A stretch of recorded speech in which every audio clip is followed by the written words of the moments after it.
변방 목사의 아침 묵상 2022년 5월 15일 스승의 날이며 주일 아침입니다. 오늘은 이사야 34장 8절로 17절 말씀을 통해서 그날에 이런 제목으로 말씀 묵상의 은혜를 나누겠습니다. 거룩한 주일 아침 온전한 예배자로 먼저 주님께 발견되고 정말 주님을 소망하는 날입니다. 오늘 부른 찬양의 고백처럼 주님이 나의 큰 능력과 소망임을 고백하며 그분을 의지하고 그분께 몸과 마음과 영혼 다해 영광을 올려드리는 날 되기를 소망합니다. 스콘 엑게바를 위한 40일 기도회가 이제 절반인 20일을 넘어서 21일째 3주가 지나고 있습니다. 집중력이 필요한 때입니다.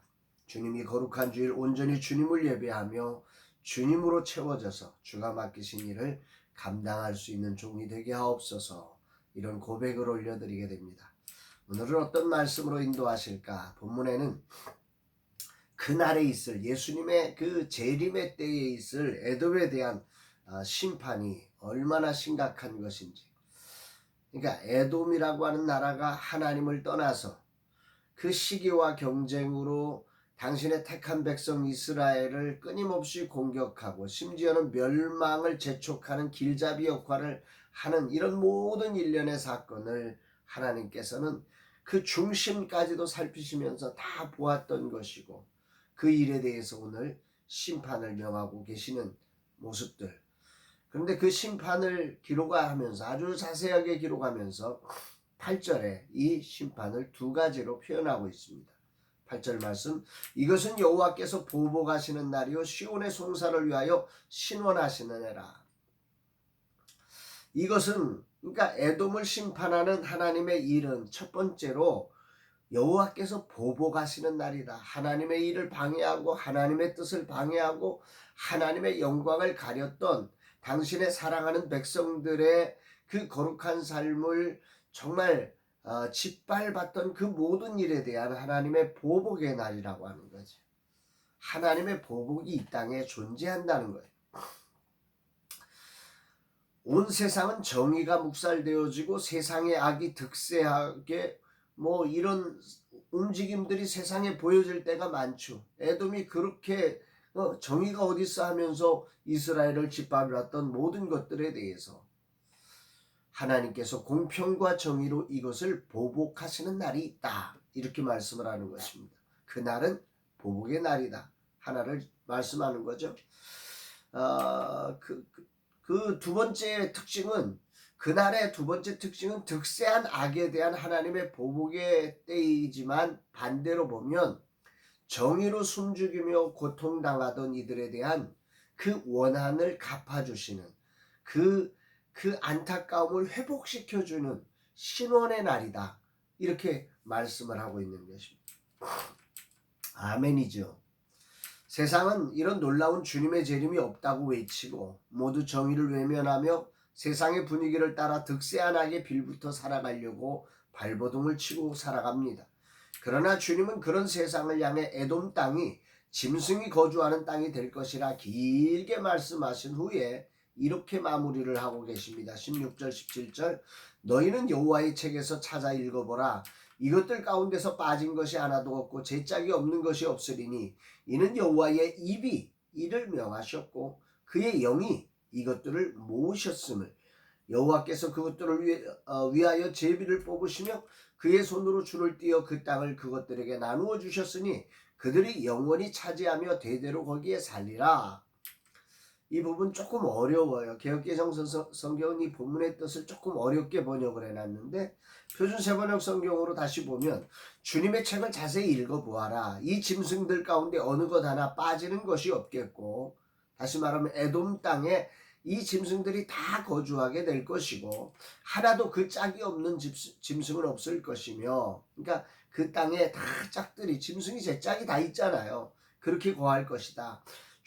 그 이유는 주님께서 친히 입을 열어 그렇게 되라고 명하셨고 주님의 영이 친히 그 짐승들을 모으실 것이기 때문이다.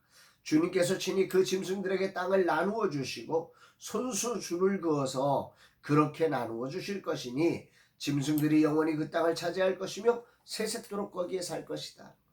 에돔의 땅은 완전히 멸망해서 짐승의 땅이 될 것이다. 왜? 하나님이 그렇게 명하셨고 하나님이 그렇게 그 짐승들을 그곳에 모을 것이다. 그런 환경을 만드신다는 거죠. 이 말씀을 보면 마치 하나님께서 가나안 땅을 이스라엘 백성에게 나누어 주셨던 장면이 떠오릅니다.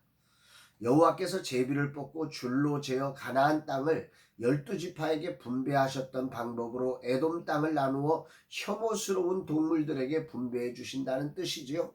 11절 말씀 보면 당아새와 고슴도치가 그 땅을 차지하며 부엉이와 까마귀가 거기에 살 것이라. 여호와께서 그 위에 혼란의 줄과 공허의 줄을 들이우실 것인즉. 15절에도 보면 부엉이가 거기에 깃들이고 알을 낳아 까서 그 그늘에 모으며 솔개들도 각각 제 짝과 함께 거기 모이리라. 다양한 짐승들이 성인 그 주님이 말씀하셨던 짐승들이 그곳에 다 그렇게 모여 사는 짐승의 땅, 사람은 살 수 없는 땅이 된다는 겁니다. 에돔 땅은 하나님께서 명령하신 대로 이렇게 하키실 짝들이 모여서 그곳을 차지하게 될 것이다. 하나님을 대적하고 이웃을 고통케 했던 에돔은 이렇게 멸망하게 될 것이라고 경고하시는 것입니다. 하나님은 이사야 선지자를 통해서 열방을 향해 외치고 계신 거죠. 그날이 있다. 그날이 있다. 신원의 날이 있고 보복의 날이 있다. 돌아오라는 말입니다. 오늘도 이 말씀을 통해 하나님은 외치시는 것입니다. 그날까지 하나님은 쉬지 않고 외치실 것입니다. 주님 오늘 내게 무엇을 말씀하시는 것인가?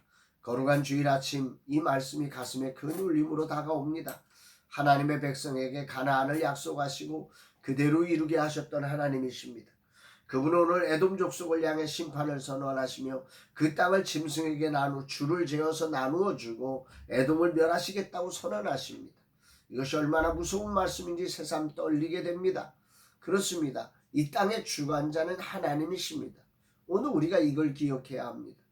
눈에 보이는 힘, 권력이 주관자인 것 같아 보이고 돈을 가지고 경제력을 가진 사람이 힘이 있을 것 같지만 그러나 정작 이 땅에 그 생사화복을 결정하시는 분은 오늘도 하나님이시고 그분이 뜻하신 대로 줄을 재어서 나누어 주라 하신 그 나누어 줄 대상들에게 그게 돌아간다는 거죠. 하나님의 백성은 하나님의 음성을 듣고 그러므로 반응해야 합니다. 세상은 끊임없이 세상의 소리를 들어야 산다고 외치지만 정의는 굽어졌고 악은 기승을 부리는 세상에서 주님의 음성을 따라 산다는 것이 쉽지 않습니다.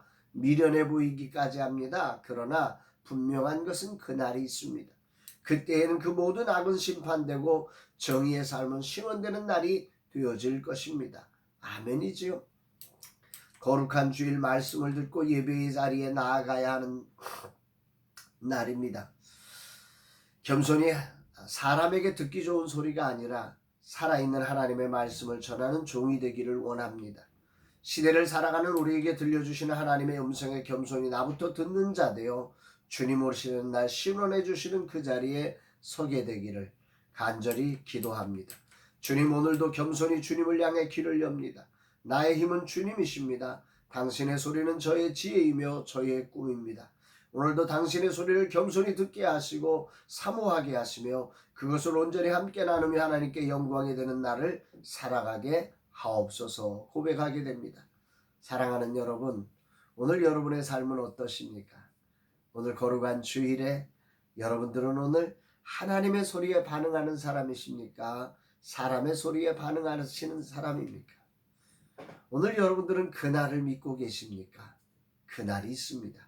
그날은 올 것이고 그날 정의를 위해서 수고했던 자들에게는 신원의 은혜가 있을 것이고 그러나 그 정의가 없다고 외치며 악의 빌부터 살던 사람들에게는 하나님의 보복의 심판이 그들에게 처참하게 일어나게 될 것입니다.